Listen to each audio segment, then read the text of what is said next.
ராணிப்பேட்டை மாவட்டம் வாலாஜாபேட்டை பாலாற்றங்கரையில் உள்ளூர் மற்றும் வெளியூரில் இருந்து ஏராளமான பொதுமக்கள் காலை முதலே வருகை தந்து தங்கள் இறந்த மூதாதையர்களுக்கு தர்ப்பணம் கொடுத்தனர். இதில் ஏராளமான மக்கள் கலந்து கொண்டு முன்னோர்களுக்கு தர்ப்பணம் செய்யும் நிகழ்ச்சி நடைபெற்றது.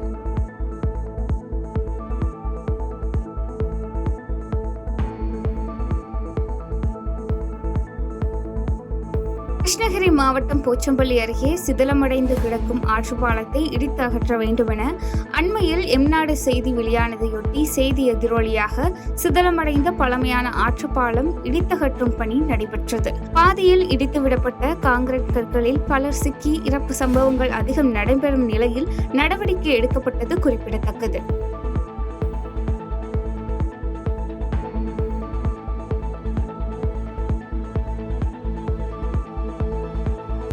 கரூர் மாவட்டத்தில் மகாலயா அமாவாசையை முன்னிட்டு மாயனூர் காவிரி ஆற்றில் புனித நீராடி முன்னோர்களுக்கு பொதுமக்கள் வரிசையாக அமர்ந்து தர்ப்பணம் செய்தனர். மேலும் மகாலயா அமாவாசை தினத்தன்று தாய் வழி முன்னோர்கள், தந்தை வழி முன்னோர்கள் மற்றும் பங்காளிகள் ஆகியோருக்கு தர்ப்பணம் கொடுப்பது குறிப்பிடத்தக்கது.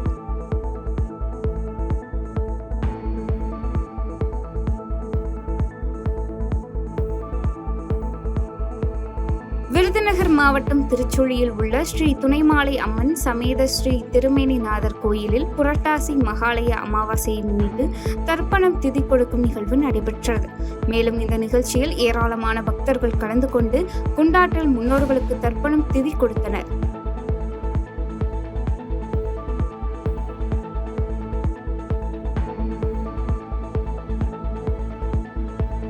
நாமக்கல் மாவட்டம் மோகனூர் அருகே புரட்டாசி மாச மகாலய அமாவாசையை முன்னிட்டு காவிரி ஆற்றில் முன்னோர்களுக்கு ஏராளமானோர் தர்ப்பணம் வழங்கும் நிகழ்ச்சி நடைபெற்றது.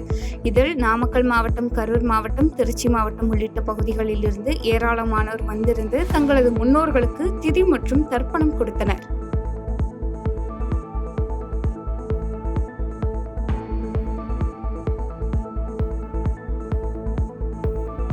தென்காசி மாவட்டத்தில் பிரசித்தி பெற்ற தூய மிக்கேல் அதிதூதர் தேவாலயத்தின் 363வது ஆண்டு திருவிழா கொடியேற்றத்துடன் வெகு விமரிசையாக தொடங்கியது. மேலும் 9ஆம் திருநாளன்று சிவகங்கை மறை மாவட்ட ஆயர் லூர்து ஆனந்தம் தலைமையில் நவநாள் சிறப்பு திருப்பலியும் அதிதூதரின் சப்பர பவனியும் நடைபெற உள்ளது குறிப்பிடத்தக்கது.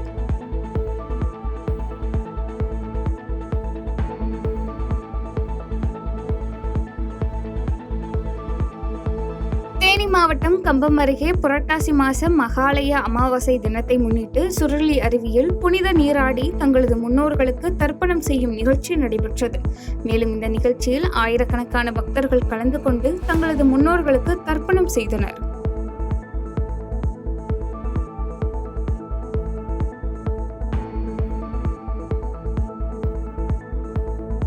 தேனி மாவட்டம் பெரியகுளம் அருகே பாலசுப்பிரமணிய சுவாமி கோயிலில் வராக நதியில் மகாலய அமாவாசை முன்னிட்டு பொதுமக்கள் புனித நீராடி தர்ப்பணம் செய்தனர். இந்த நிகழ்வில் பெரியகுளம் சுற்றுவட்டார பகுதிகளில் இருந்து 1000க்கும் மேற்பட்டோர் தங்களது முன்னோர்களுக்கு வழிபாடு செய்தது குறிப்பிடத்தக்கது.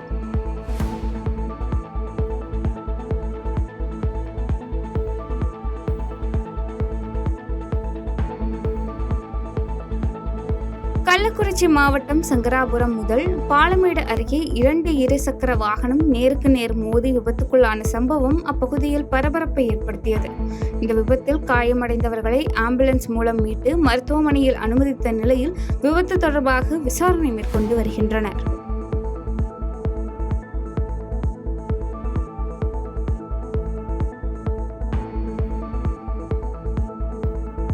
ஈரோடு மாவட்டம் கூடுதுறையில் புரட்டாசி அமாவாசை தினத்தை முன்னிட்டு தங்களது முன்னோர்களுக்கு திதி மற்றும் தர்ப்பணம் கொடுக்கும் நிகழ்வு நடைபெற்றது.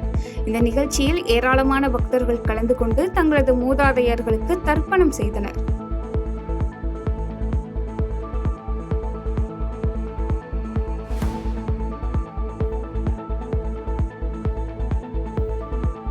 சேலம் ஓமலூரில் தமிழ்நாடு நெடுஞ்சாலை பணியாளர்கள் சங்க மாநில செயற்குழு கூட்டம் நடைபெற்றது. மேலும் மாநில நெடுஞ்சாலை ஆணையத்தை கலைத்து மாநில அரசை ஏற்று நடத்த வேண்டும் என்று தமிழ்நாடு நெடுஞ்சாலை சாலை பணியாளர்கள் சங்க பொதுச் செயலாளர் ஹம்சராஜ் செய்தியாளர்களிடம் தெரிவித்தார். சாலை பணியாளராக பணி நியமனம் வழங்க வேண்டும் என்பது உள்ளிட்ட கோரிக்கைகளை தொடர்ச்சியாக வலியுறுத்தி வரக்கூடிய நேரத்தில் தமிழகத்தினுடைய முதலமைச்சர் நெடுஞ்சாலைத்துறை அமைச்சர் கோரிக்கைகளை நிறைவேற்றாமல் இருக்கக்கூடிய மெத்தன போக்கை எங்களுடைய மாநில செயற்குழு வன்மையாக கண்டிக்கின்றது.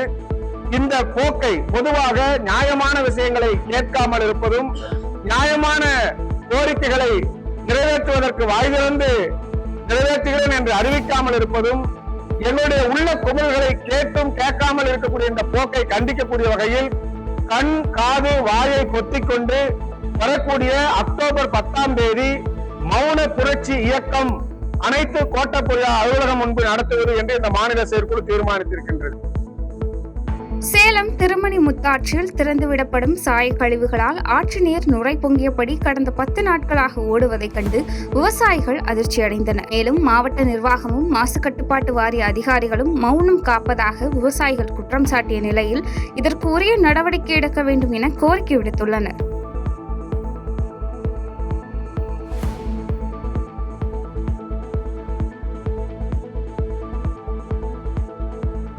அரியலூர் மாவட்டம் காடுவெட்டியில் உள்ள காடுவெட்டி குருவின் நினைவு இடத்தில் படையாண்ட மாவீரா படத்தின் இயக்குனரும் நடிகருமான கௌதமன் மற்றும் தயாரிப்பாளர்கள் மாலை வைத்து மரியாதை செலுத்தினர். தொடர்ந்து முன்னாள் வன்னியர் சங்க தலைவர் காடுவெட்டி குருவின் சுயசரிதை படத்தை பார்க்கக்கூடாது என அதிகாரத்தில் இருப்பவர்கள் முதல் அரசியல்வாதிகள் வரை நினைப்பதாக படத்தின் இயக்குனரும் நடிகருமான கௌதமன் செய்தியாளர்களிடம் தெரிவித்தார். மண் அவர்களை வழுக்கி அந்த இடத்துல குழி தோண்டி அவர்களையே புதைத்துவிடும். இது யாரெல்லாம் சம்பந்தப்பட்டவர்களோ அவர்களுக்கு இது உரைக்கும், வலிக்கும். திருத்தி கொண்டால் அவர்களும் நிமிருவார்கள், இந்த சமூகமும் நிமிரும், தமிழ் சமூகமும் நிமிரும். அதனால் எனக்கு என்னென்னா, இங்கே என்னுடைய தம்பி கனல் அவர்களை சந்திக்கலாம்னு நான் நினச்சேன். அவர் சென்னையில் இருக்கிறதா சொன்னாங்க. படைப்பு ஏற்படுத்தின அந்த ஒரு மகிழ்ச்சி, படைப்பை பார்த்துட்டு எல்லாரும் கொண்டாடுகிற இந்த விதம், இதெல்லாம் இருந்தாலும் கூட இந்த படைப்பை தகர்த்து விடணும்னு நினைக்கிறவங்களுடைய அந்த நினைப்பு எனக்கு ஒரு பெரிய கவலையை, பெரிய மன அழுத்தத்தை ஏற்படுத்தின. அரியலூர் மாவட்டம் ஜெயங்கொண்டம் அருகே ஆடுகளை வெறிநாய்கள் கடித்து 9 ஆடுகள் உயிரிழந்த சம்பவம் அப்பகுதியில் சோகத்தை ஏற்படுத்தியது. தொடர்ந்து நாய்கள் கடித்து ஆடுகள் இறப்பது தொடர்கதையாகி வரும் நிலையில் இதற்கு உரிய நடவடிக்கை எடுக்க வேண்டும் என அப்பகுதி மக்கள் கோரிக்கை விடுத்துள்ளனர்.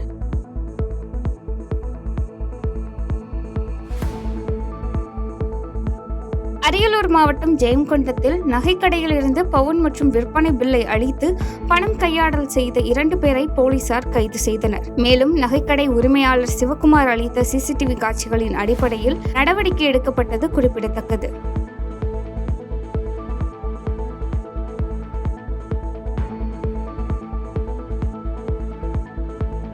திருவள்ளூர் மாவட்டம் பெரியபாளையம் பகுதியில் குண்டும் குழியுமான சாலையை சீரமைக்க தவறிய அதிகாரிகளை கண்டித்து பொதுமக்கள் நூதன போராட்டத்தில் ஈடுபட்டனர். சாலையில் பள்ளங்களில் தேங்கியுள்ள தண்ணீரில் மீன்களை நீந்தவிட்டு மீன்பிடித்து தங்களது எதிர்ப்பை பதிவு செய்த சம்பவம் அப்பகுதியில் பரபரப்பை ஏற்படுத்தியது.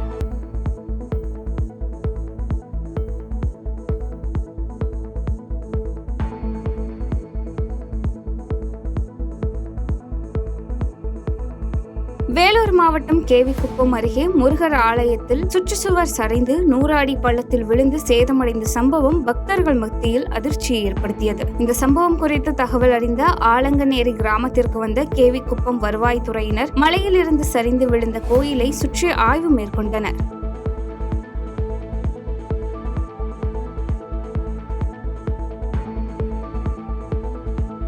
நெல்லை மத்திய மாவட்ட திமுக சார்பில் ஓரணியில் தமிழ்நாடு தீர்மானம் ஏற்பு பொதுக்கூட்டம் திமுக அவைத்தலைவர் முருகன் தலைமையில் நடைபெற்றது. இந்த கூட்டத்தில் சிறப்பு அழைப்பாளராக பேசிய கட்சியின் பேச்சாளர் மதிமாறன் பேசுகையில், பீக்காரர்கள் மீண்டும் வந்து அவதூறுகளை பரப்புவார்கள், அதையெல்லாம் நம்பாமல் மக்கள் திமுக கூட்டத்தில் பேசும் உண்மையை எடுத்துரைங்கள் என தெரிவித்தார்.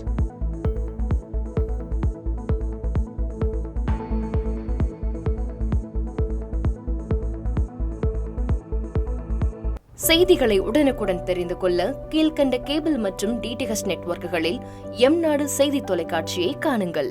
பாதகம் செய்பவரை கண்டால் நாம் பயம் கொள்ளலாகாது பாப்பா. மோதி மிதித்துவிடு பாப்பா, அவர் முகத்தில் உமிழ்ந்துவிடு பாப்பா. அண்மை செய்திகளை உடனுக்குடன் தெரிந்து கொள்ள இணைந்திருங்கள் எம்நாடு தொலைக்காட்சியுடன்.